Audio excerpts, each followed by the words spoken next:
Welcome in for another edition of the Morning Espresso on the SDH Network. I'm Jason Longshore, and this, as always, is brought to you by Oglethorpe University, Atlanta's premier undergraduate learning experience and soccer powerhouse.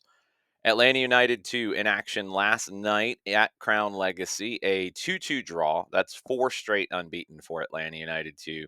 Atlanta had to come back in this one. They opened the scoring with Cayman Togashi. They leveled it after Javier Armas converted. It was a penalty. It was saved. He put the rebound in. That made it 2-2. Atlanta did lose the post-game shootout for the bonus point.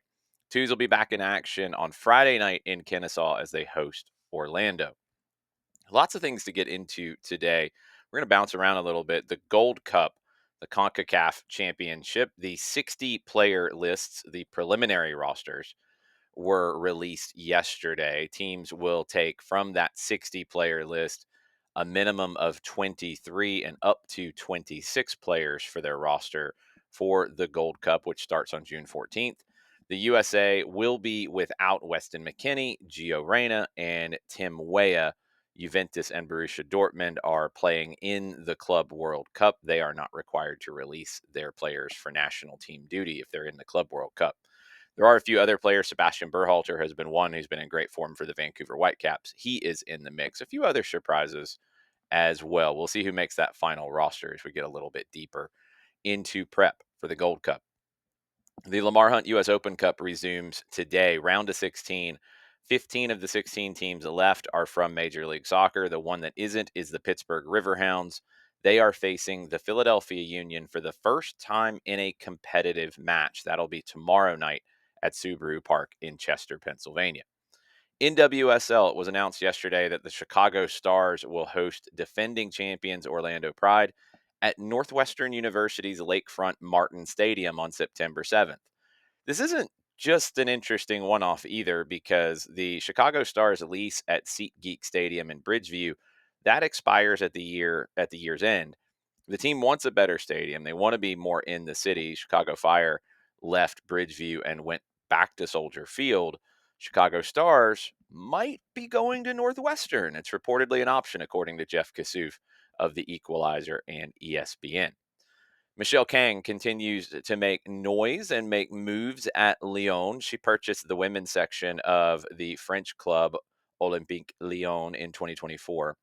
On Monday, they were announced that they have a new name, the women's club, OL Lyonnais, which I'm probably not quite exactly right on the pronunciation. And part of the reason why is the name is a combination of the city's name of Lyon with the French word for a lioness, a lion, I think. And it's kind of a amalgamation of the two. So French speakers will get up to speed on how to pronounce this team's name, Lyonnais, which is kind of like Olympique Lyonnais, as I butcher my French, and I'm sorry for all the French speakers out there. I apologize. Michelle Kang says this is not about just a name change and some graphic changes. It's really to redefine what's possible in women's football. The club is going to play at the big stadium, not the smaller stadium going forward. And it's a big deal. I mean, Lyon has won 17 of the last 18 French league titles. They have won 8 European championships. And it's important to see ownership doubling down on the women's game in France because many French clubs are looking at cutting back spending on their women's teams or potentially selling them off to outside investors because of the league media revenue issues that we've talked about here on the show with uh, payments being withheld, with negotiations ongoing, potentially starting their own over the top subscription service to watch Ligue 1. Very interesting times financially in French football, and the women's game could suffer because of that. Michelle Kang is not going to allow that to happen at her club in Lyon. CONCACAF W Champions Cup semifinals. That is on Wednesday. Club America is playing Gotham at 7:30 Eastern Time. Tigres is playing the Portland Thorns at 10:30 Eastern Time. It's the first ever edition of the CONCACAF W Champions Cup. It's official qualification for the soon to launch Women's Club World Cup. It is a big start to what will be a lot of growth for the women's game in CONCACAF. The next edition of the W Champions Cup will have 10 teams in it, not just these four. The World Sevens football event, the inaugural one, will take place between Wednesday and Friday. You can watch on DAZN. $5 million in prize money is on the line. It is a seven-a-side women's tournament that starts in Portugal. 8 elite clubs from across Europe are competing for the trophy. And it's going to be a very interesting thing to see across the board how teams take this. Is it first team players that play? It's a big amount of prize money. And does this grow worldwide? Because that's the plan for the World Sevens event series, is to be constantly going around the world and playing these events. It's kind of like TST, which is just around the corner as well. But I get the sense that World Sevens wants to have more current players playing in it. You do get some in TST, but I think World Sevens is looking for more of the top end of major clubs putting representative teams into the tournament. $5 million in prize money, that'll get your attention. Let's go to Italy, the second division, Serie B. The conclusion of the season's been thrown into chaos. We haven't gotten into this one yet. Brescia is being investigated for financial irregularities, which could change everything when it comes to relegation.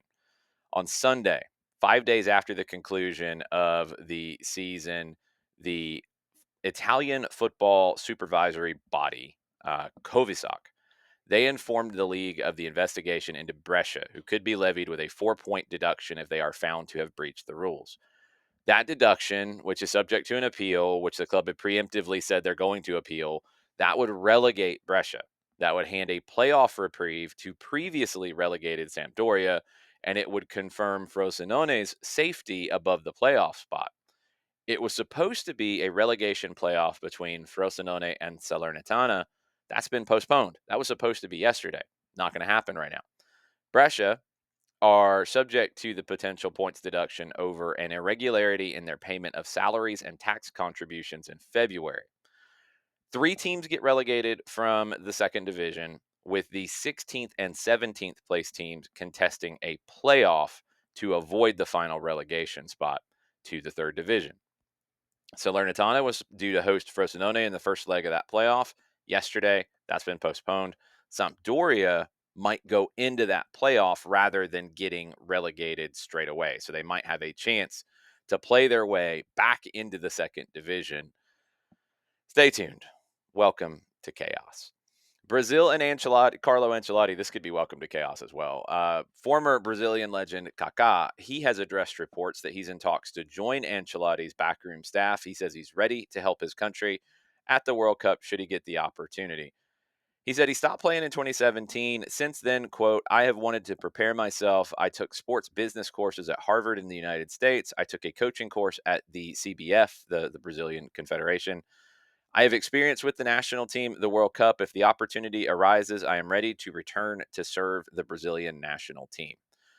They're in a pretty good spot with Ancelotti taking over. 4 games to play. Brazil has a 6-point cushion on Venezuela, who is in the playoff spot, a 7-point cushion on Bolivia, who is the first team out right now. They should be fine. 2 difficult games to start with, but they should be fine. They should be fine. Got to get the defending better. That's something Ancelotti should be able to improve. Let's go a little bit further south. The Argentine playoffs for the Apertura. Boca Juniors, their season of misery has ended in the Apertura at the quarterfinal stage, losing to Independiente 1-0. Alvaro Angulo's goal from a really tight angle, a great goal. Go find it. That gave the visitors the win. Boca has a lot of work to do right now. They're trying to finalize a coaching hire for the Club World Cup. Diego Milito's name has been mentioned most prominently recently. Fernando Gago was let go after a loss to River and failing to get Boca into the group stages of the Libertadores. Independiente has only won 3 times at La Bombonera since 1997. Last time was in 2012. In the rest of the Argentine playoffs, Huracan, they surprised Rosario Central 1-0. San Lorenzo, they needed penalties to get past Argentinos Juniors. Argentinos Juniors and Rosario Central, they won the 2 groups in the Apertura season. Big surprise, they go out in the quarterfinals. The last quarterfinal is tonight. River Plate will face Platense. Club World Cup, Boca Juniors and River are going to be a part of this. Flamengo, they have set their sights on it. They are going to bring in Jorginho, according to Fabrizio Romano. He will arrive for the Club World Cup from Arsenal. Was mostly a substitute this past season, made 27 appearances, converted a penalty in the Champions League against Girona in a 2-1 win. Big addition for Flamengo, the Brazilian-born Italian national team player, Jorginho, will be joining them for Club World Cup, according to Fabrizio Romano. Juventus, they are trying to get 4 players who are currently out on loan back into the squad for the Club World Cup. Filip Kostic is one of those. The winger is on loan at Fenerbahce. Jose Mourinho doesn't want to exercise the option to buy the winger. He's going to go back to Turin. Second name is Daniele Rugani, who's on a loan at Ajax. The Dutch Giants don't have the option to buy him anyway, and they don't really want to because the coach who brought him in, Francesco Farioli, has left the club after Ajax ended up blowing a 9-point lead in the Dutch league to lose the title to PSV.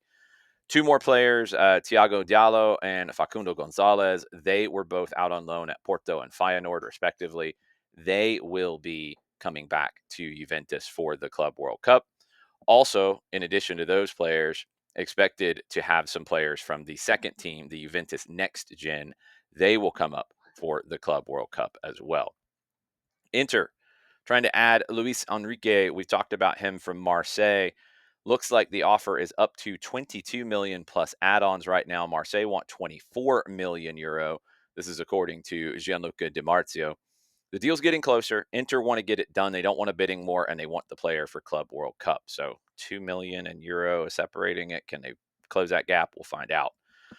According to AS this morning, Real Madrid, they are close to getting the left back that they've been chasing, Alvaro Carreras, 22-year-old. He was at Manchester United, went to Benfica this past season. Everybody's in agreement here, just getting down to the final price. Should be between 40 to 50 million euro to get this deal done. Pretty good return for Benfica, who paid 6 million euro for the player. Manchester United sold him to Benfica. They have a buyback option of 18 million. They will get that out of this deal. They'll get their 18 million. Benfica will get the rest of the 40 to 50 million euro in the transfer for Alvaro Carreras. Palm Beach County Sports Commission, they announced Monday that Manchester City will use the facilities at Boca Raton's Lynn University to prepare for this summer's FIFA Club World Cup.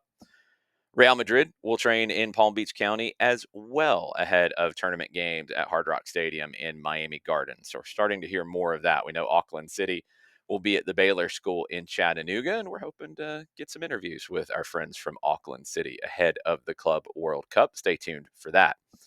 2 games to keep an eye on over the next couple of days. Today, Manchester City is playing Bournemouth in the Premier League. City have won all 7 of their Premier League home games against Bournemouth.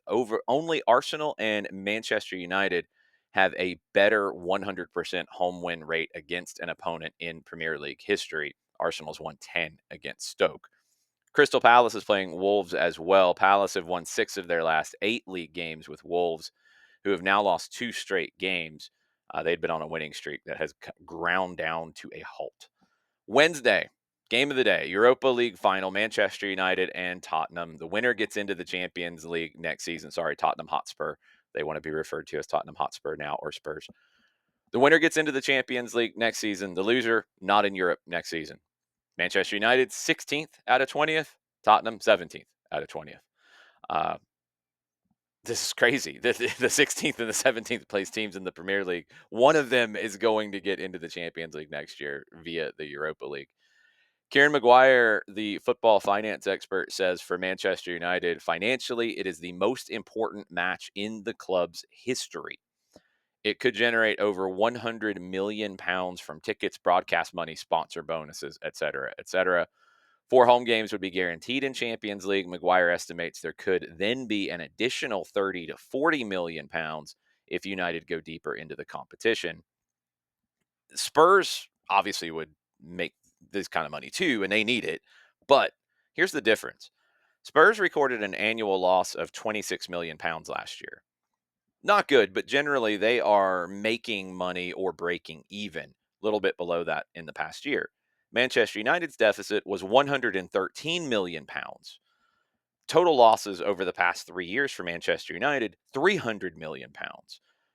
The craziness about this with Manchester United is they generated total revenue last year of 651 million pounds, the fourth highest of any club in world football. So they generated the fourth highest, I'll say it one more time, fourth highest total of revenue in the world. And they lost 113 million pounds. Do the math. I can't. I don't know. That doesn't make any sense. The the big reason why the leveraged takeover from majority owners, the Glazers, in 2005, the club are more than 1 billion pounds in debt, cost tens of millions of pounds per year to service the debt. That burden is set to increase in the years ahead because of refinancing and higher interest rates. Manchester United have admitted that they are at risk of failing to comply with the Premier League's profit and sustainability rules that limit clubs' losses. It's a mess. In March, Sir Jim Ratcliffe, the co owner, the billionaire, he told the BBC that the club would have gone bust by the end of the year if significant action had not been taken. Talking about things like cutting the staff lunches and dropping ambassadors like Sir Alex Ferguson from the payroll and things like that. Ratcliffe also bemoaned the financial burden of several players he had inherited who, quote, were overpaid and not good enough, unquote. Here's what it comes down to for Manchester United. If they win the Europa League and they're in Champions League, they're not going to magically fix all their financial issues, but they'll at least be able to kick them down the road further. They'll be able to invest money into the squad, which needs it. They'll be able to attract top players for Champions League football, and they will be able to remain Manchester United, at least in some form or degree of what that means. If they don't win and they're not in Europe next season at all, and they lose out on that potential 100 to 150 million euros or pounds or dollars, whichever you want to take, all of it, they need it. You lose out on that. I don't know if Manchester United is any resemblance to what Manchester United has been if they don't win this match. It feels like a relegation playoff, not a cup final. That's what's so weird about it. Tottenham needs it too, but I think Tottenham is sustainable. Manchester United is not if they don't win. They're going to be a very different club if they don't win this match. It's a fascinating one. It's Wednesday, 3 o'clock Eastern time, the Europa League Final. I'll be talking about it a little bit more as things come out today on Atlanta Soccer Tonight. That will be this evening, 10 o'clock on 92.9 The Game and the Odyssey app. You can listen to the podcast afterwards on Off the Woodwork. No morning espresso tomorrow because of the late night with Atlanta Soccer Tonight. I'll be back on Thursday to recap Europa League, recap all the other action around the world, and get you ready a little bit more for the Club World Cup as we are less than a month away from the tournament being played here in Atlanta. June 16th is the first game. Chelsea will play either Club America or LAFC. Go to FIFA.com/tickets to get your ticket options for that one. There's some new ones out there as well. You might want to check that out. And FIFA.com/hospitality for some special packages and some ways to potentially get into the mix for the World Cup next summer by getting Club World Cup tickets. You might want to explore it.